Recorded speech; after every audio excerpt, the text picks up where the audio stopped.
Amém, gente? Diga assim: essa vida com Jesus é maravilhosa. Nós tivemos a alegria de começar uma série de mensagens. Eu comecei essa série de mensagens. Hoje é o quarto domingo. Nós estamos ministrando uma série intitulada Cartas de Jesus.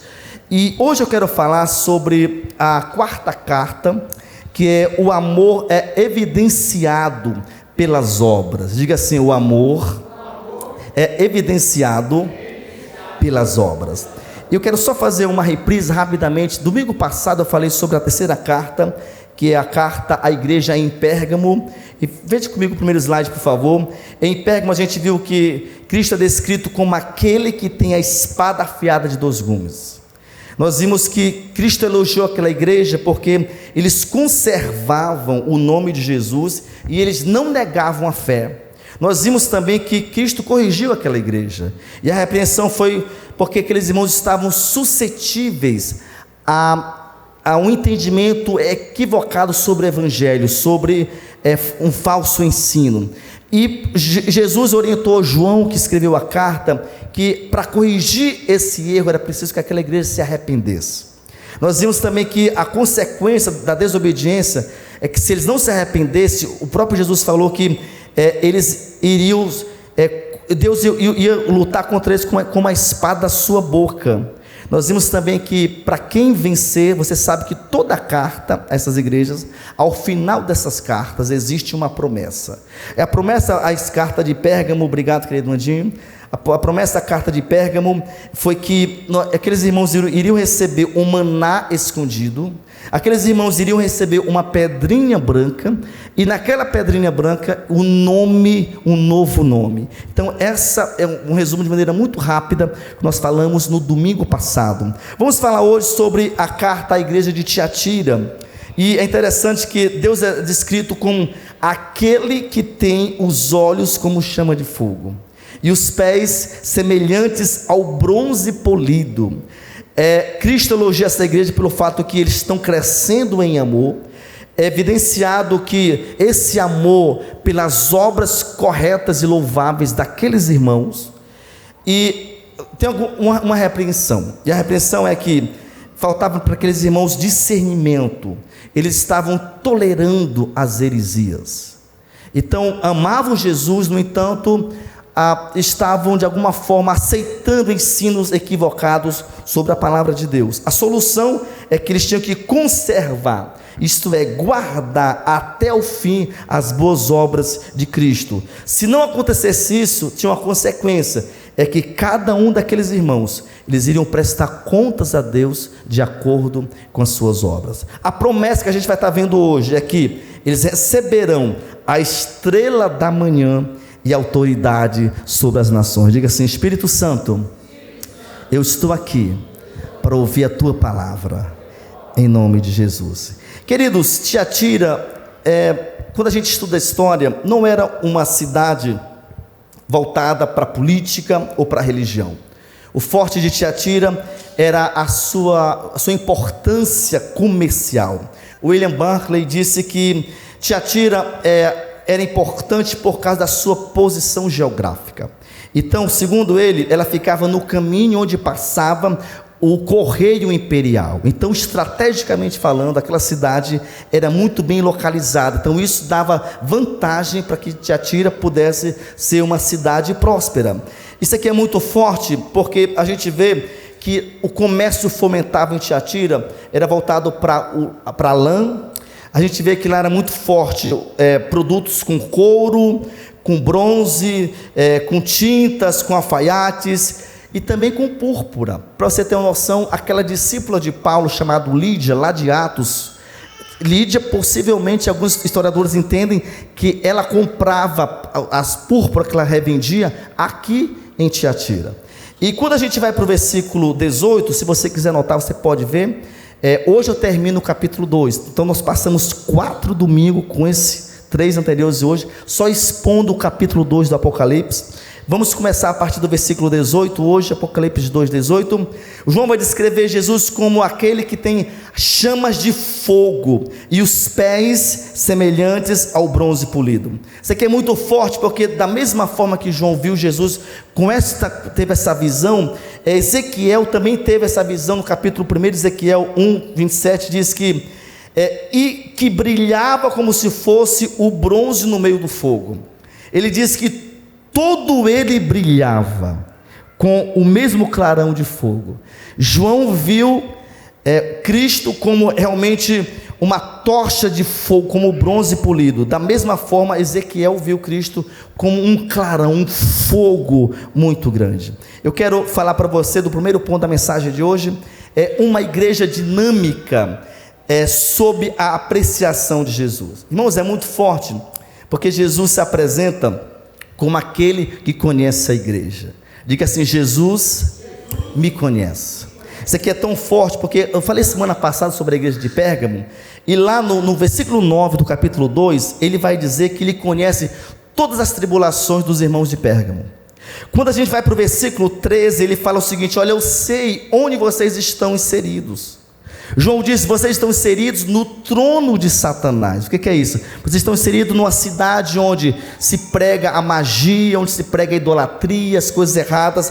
Então Jesus conhece muito bem onde nós estamos inseridos. Por quê? Porque Ele conhece todas as coisas, Ele sonda todos os corações, Ele sabe tudo o que acontece conosco. Jeremias capítulo 17, versículo 10, não vai estar no telão, se você quiser notar, pode notar aí, Jeremias 17, 10, ele diz que eu, o Senhor, esquadrinho o coração, eu provo, o texto diz, os pensamentos, e isto para dar a cada um segundo o seu proceder, segundo o fruto das suas ações. Diga assim: Deus me conhece.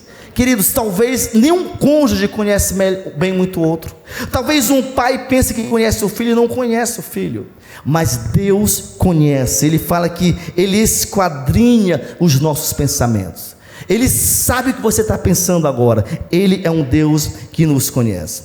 Agora, Ele nos conhece de uma maneira tão forte que um dia Ele vai julgar os corações de pessoas que não se arrependeram. Diga assim: pela misericórdia de Deus, eu não serei julgado, em nome de Jesus.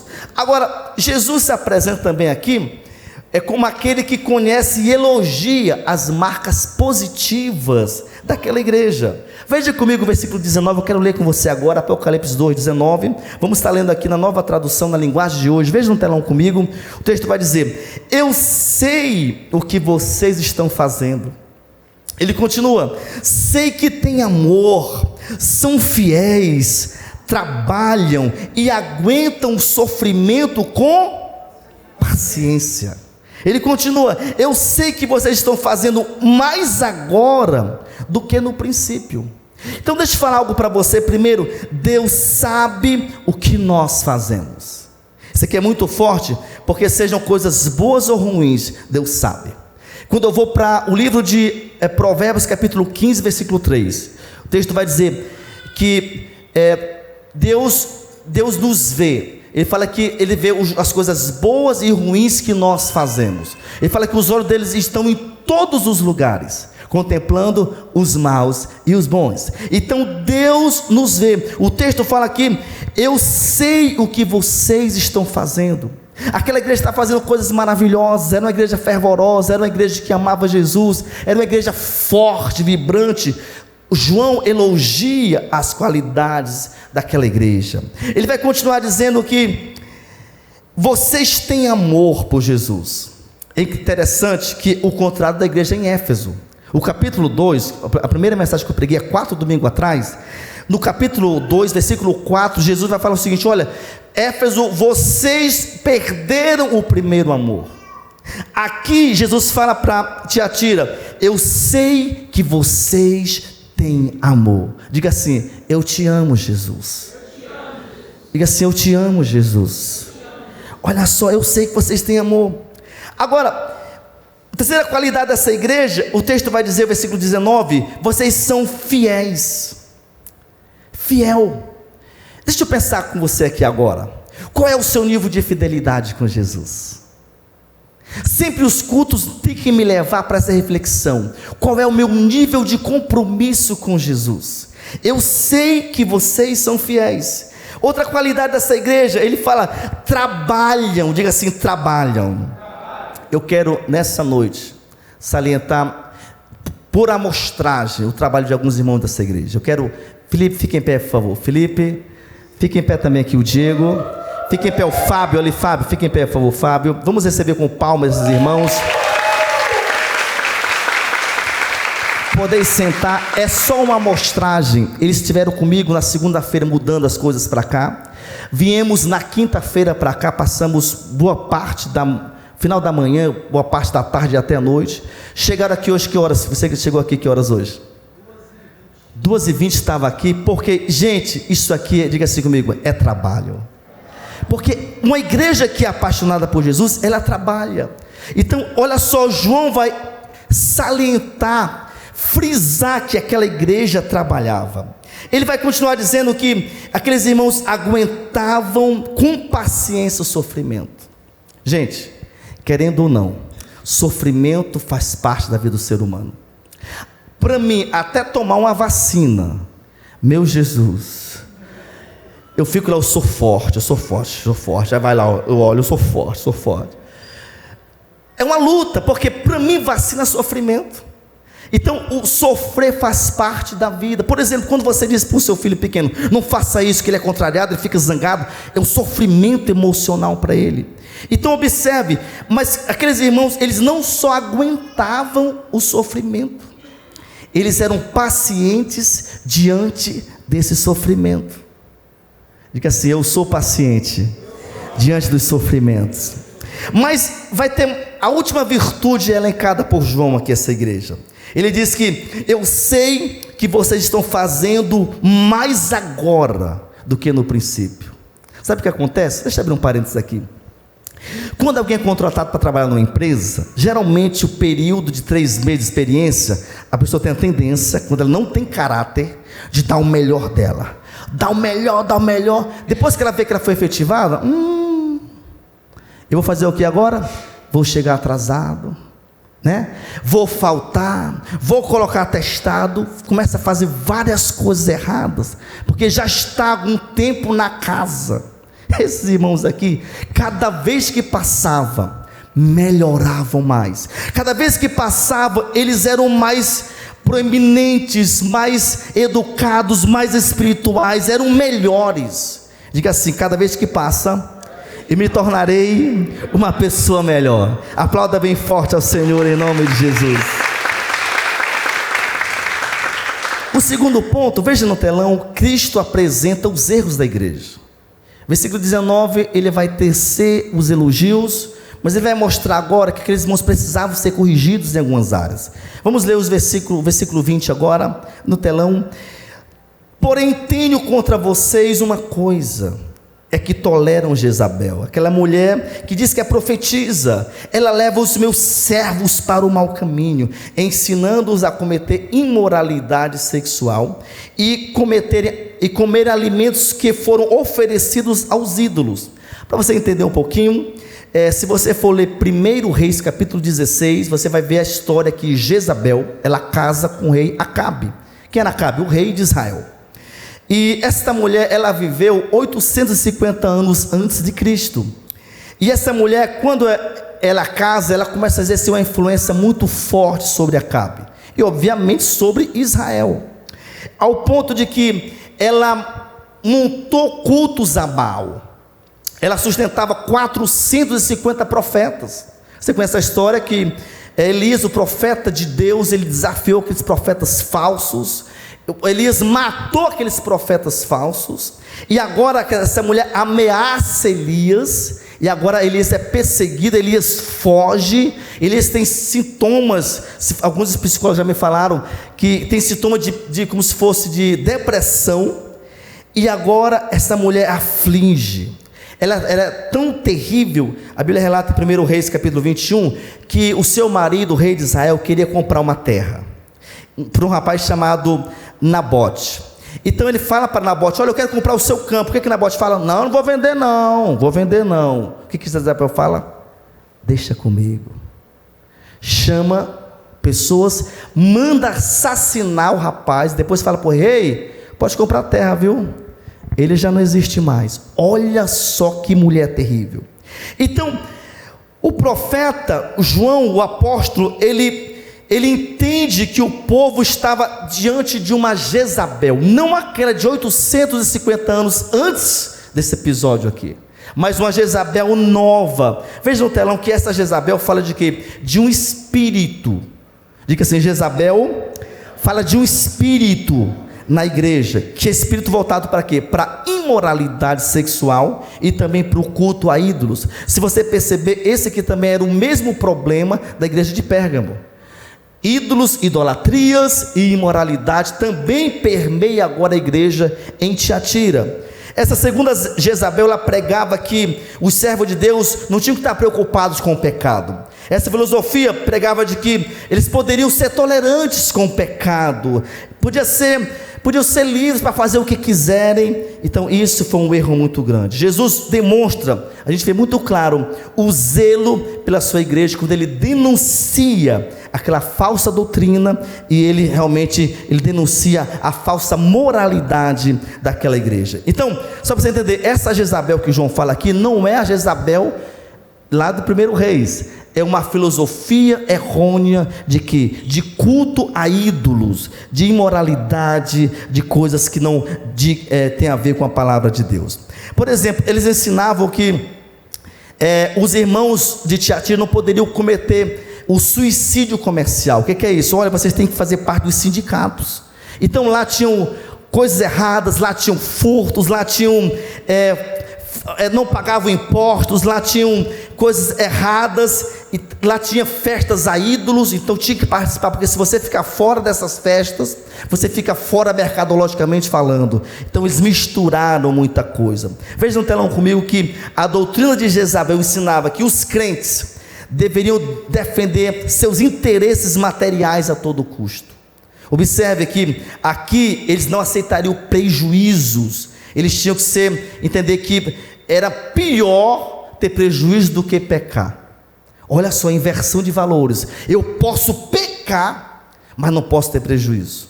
Você conhece pessoas no mundo que preferem pecar do que pagar os impostos? Que preferem pecar do que pagar os direitos de um trabalhador que vai ser demitido? Que preferem pecar do que fazer a coisa certa? Essa era a filosofia de alguns irmãos em Tiatira. Veja comigo no telão também que a proposta de Jezabel era oferecer uma nova versão de cristianismo, como se fosse um cristianismo liberal, sem regras, sem proibições. Relaxa, vamos viver do jeito que a gente quer, porque Jesus vai nos perdoar. Não tem problema, vamos fazer o que a gente quer, não vamos pagar impostos, vamos ser pessoas erradas, vamos falar mal dos outros, não tem problema, Jesus vai nos aceitar assim. Essa era uma filosofia liberalista sobre o Evangelho. Paulo vai dizer, só abrindo parênteses, em Romanos capítulo 12, versículo 12, ele diz que não vos conformeis com este século, ou seja, não vos moldeis, não tenham a forma deste mundo, Paulo diz, mas ele continua, mas transformai-vos, porque gente, pela renovação da vossa mente. Os irmãos de Tiatira estavam presos aos moldes mundanos, presos àquilo que Tiatira entendia como coisa certa, estavam se esquecendo de glorificar a Deus. Terceiro ponto, Cristo dá tempo para a igreja se arrepender. Diga assim, Cristo sempre dá tempo para o arrependimento. Versículo 21, veja comigo por favor. Eu lhe dei tempo. Isso aqui é Jesus falando para aquela igreja. Eu te dei tempo, sujeito, para você abandonar os seus pecados. Porém ela não quis deixar. Diga assim, porém ela não quis deixar a imoralidade. Neste versículo aqui eu consigo distinguir de maneira muito clara dois princípios teológicos que a Paz Church defende com unhas e dentes. Primeiro, o livre-arbítrio. Ela não quis.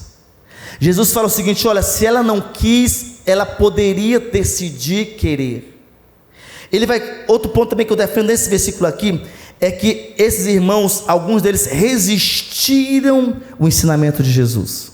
Então nós entendemos que a graça foi irresistível aqui. Eles não quiseram, eles foram confrontados por Jesus, eles foram ensinados por João, mas alguns decidiram não fazer a coisa certa. Você conhece pessoas assim? Que sabe o que é certo para fazer e não faz? Olha só, que coisa forte. Eu quero destacar para vocês que a Bíblia diz que Jesus é longânimo, Ele é paciente, Ele é um Deus que nos ama. Essa aqui é tão forte, porque quando a gente vai para 2 Pedro capítulo 3, versículo 9, também não vai estar no telão, algumas coisas eu não coloco para que você possa abrir sua Bíblia comigo.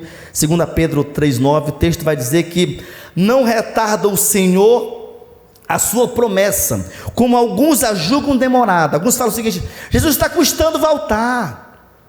Não vai voltar não, está muito tempo que eu ouço essa história. Vai voltar Jesus vai voltar. Olha só, pelo contrário, Ele é longânimo para convosco.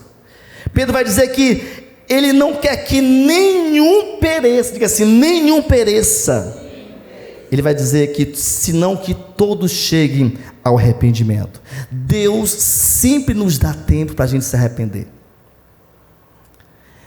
Eu lembro tristemente de uma história de um irmão lá de Santarém, que esse irmão começou a trair a esposa dele, muitos anos atrás, e o pastor Eibe acompanhou aquele casal, lutou tanto, e aquele irmão nunca se libertou. Certa feita, aquele irmão saiu de Santarém, foi para Belém para se esconder com o amante, e dentro de um quarto de hotel teve um infarto e morreu.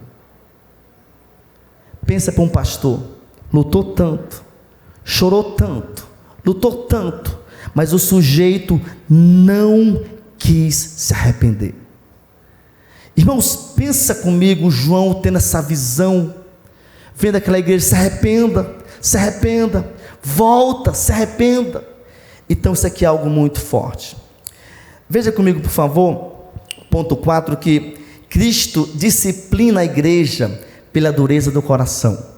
E eu quero ressaltar algo para vocês, que a disciplina sempre é um ato de amor.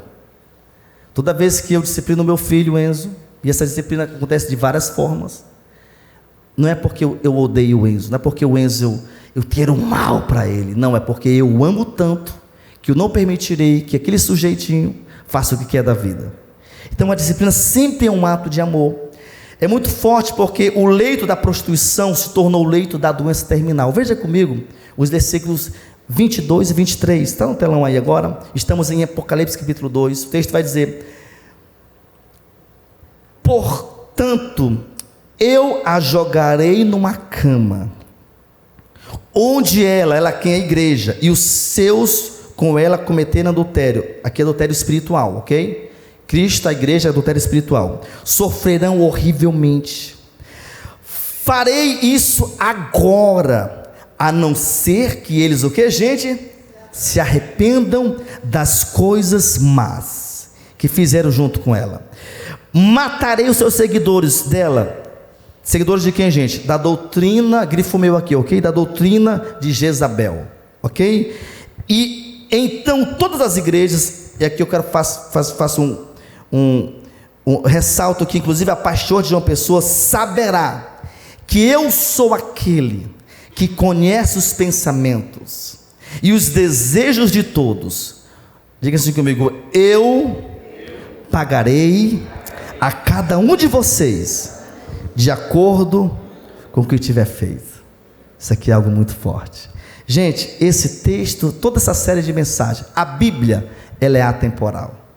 O que foi ministrado para aquela igreja é uma amostragem para todas as igrejas, inclusive as igrejas que a gente está vivenciando hoje.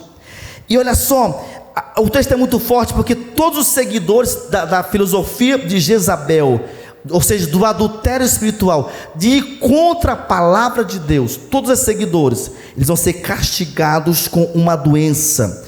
E essa doença fala inclusive de morte. Claro, sempre que no contexto de espiritualidade que a gente tem que entender. Por quê, gente? O salário do pecado é o quê? A morte.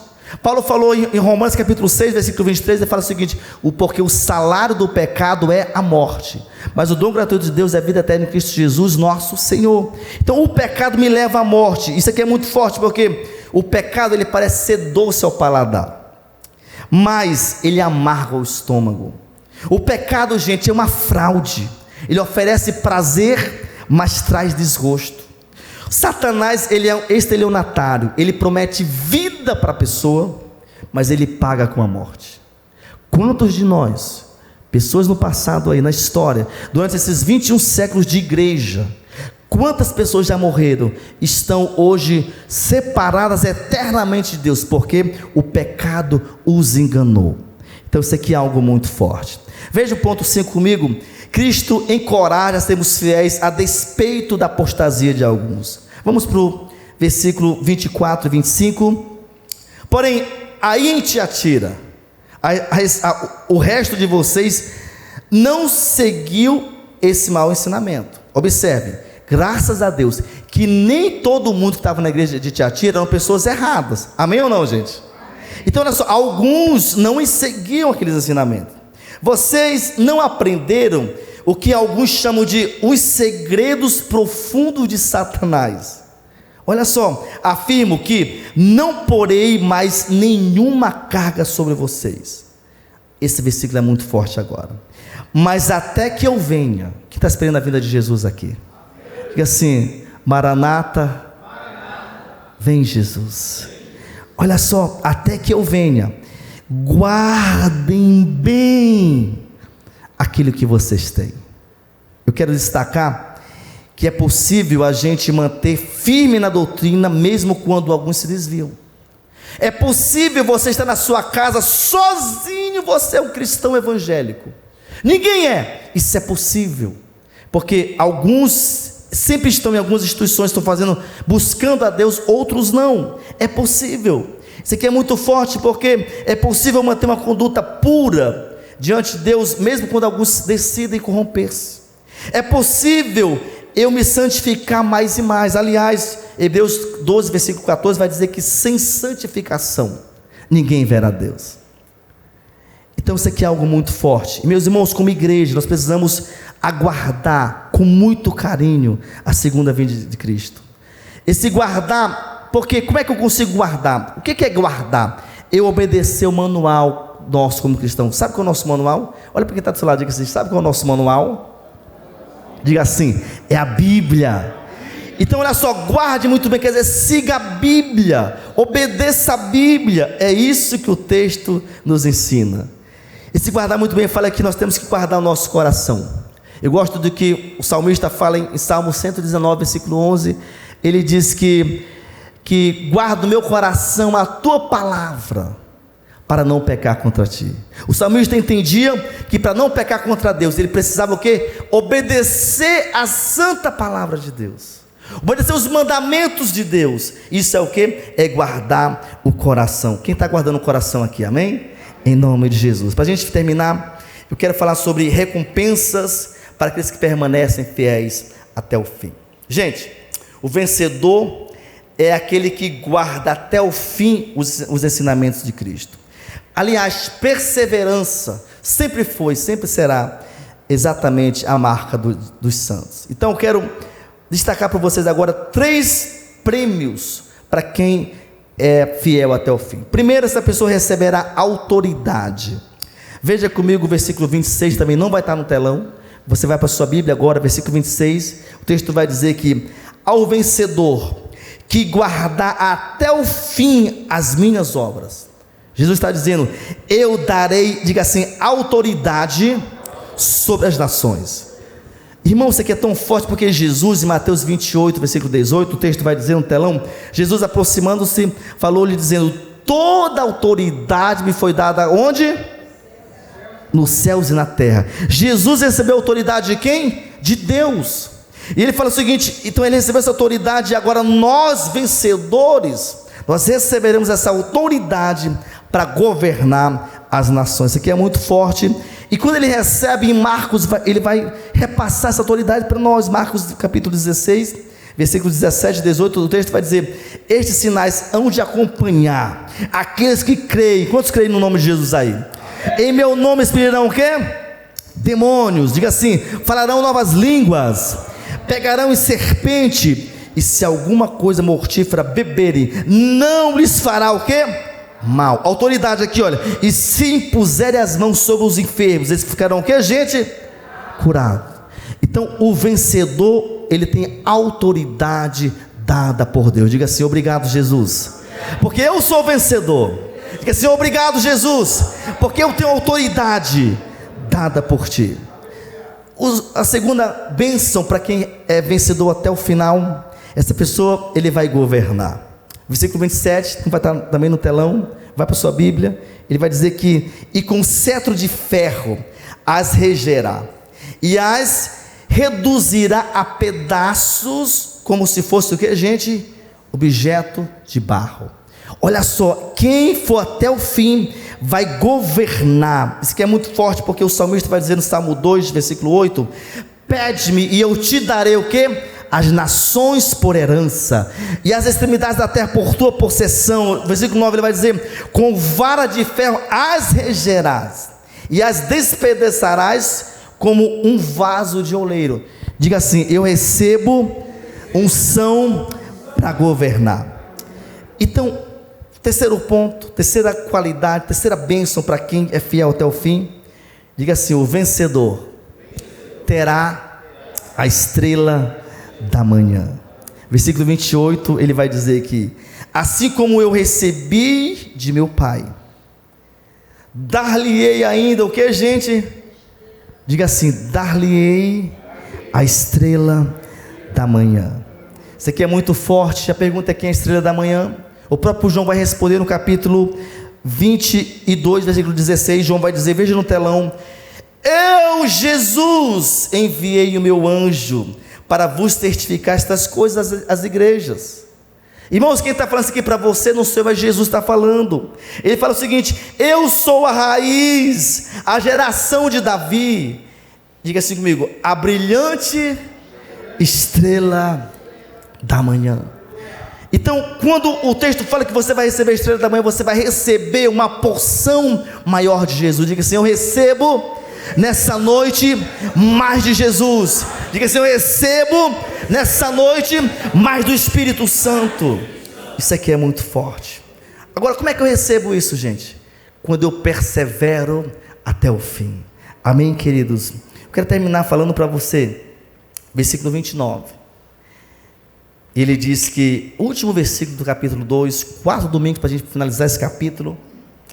Ele diz que aquele que tem ouvidos, ouça o quê? O Espírito diz às igrejas. Ah, meus irmãos, essa carta, ela tem como destinatário os irmãos em Tiatira, como eu falei, a quarta igreja da Ásia Menor. No entanto, ele não se restringe somente a eles. Esta carta, como eu falara no começo, é para todas as igrejas. Esta carta, ela tem um teor atemporal. O que é isso? Ela não se expira, ela não tem prazo de validade. Essa carta, ela é eterna, ela é aplicável aos nossos dias. Essa foi a quarta carta às igrejas. Quero que você fique em pé agora, em nome de Jesus. Nós passaremos no próximo domingo, às 5 da tarde aqui, para o capítulo 3 do Apocalipse. Estamos olhando com muita expectativa para essa mensagem, a quinta carta à igreja em Sardes. Eu quero que você feche seus olhos agora. Eu quero que você entenda que você está aqui somente com Jesus. Sabe, gente, toda vez que alguém no passado escrevia para outrem, era porque aquela pessoa era importante para ela. Hoje a gente usa a tecnologia, as redes sociais para se comunicar, mas naqueles tempos eram cartas feitas em pergaminhos, em rolos, e aquilo demorava muito.